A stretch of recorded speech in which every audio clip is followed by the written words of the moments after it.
சென்னையின் புறநகர் பகுதியான ஆவடியில் பலத்த காற்றுடன் பெய்த கனமழையால் சாலையில் இருந்த நிழல் பந்தல் சரிந்து விழுந்ததால் போக்குவரத்து பாதிக்கப்பட்டது.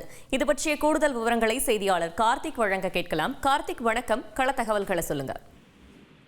வணக்கம். ஆவடியில் மழை காற்றுக்கு சரிந்த போக்குவரத்து நிழல் பந்தலால் பரபரப்பு ஏற்பட்டிருக்கிறது.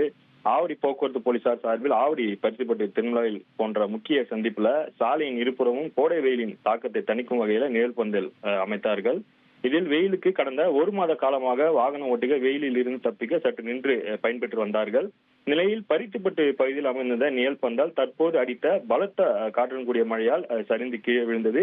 இதனால் அங்கு பரபரப்பு ஏற்பட்டிருக்கிறது. சாலையில் நிழல் பந்தல் சரிந்ததால் ஆவடியிலிருந்து பூந்தமல்லி நோக்கி செல்லும் பாதையில் போக்குவரத்து பாதிப்பானது ஏற்பட்டிருக்கிறது. வாகனங்கள் ஒன்றன் பின் ஒன்றாக சாலையில் அணிவகுத்து நிற்கின்றன. சரிந்த நிழல் பந்தலை போக்குவரத்து போலீசார் அப்புறப்படுத்தும் பணியில் ஈடுபட்டார்கள். மேலும் சாலையில் போக்குவரத்து நெரிசலை சீர்படுத்தும் பணியில ஆவடி போக்குவரத்து போலீசார் ஈடுபட்டு வருகிறார்கள். அதே போன்று எங்கெல்லாம் நிழல் பந்தல் அமைக்கப்பட்டு இருக்கிறதோ அங்கு ஆய்வு செய்ய வேண்டும் என வாகன ஓட்டிகள் கோரிக்கை வைத்திருக்கிறார்கள்.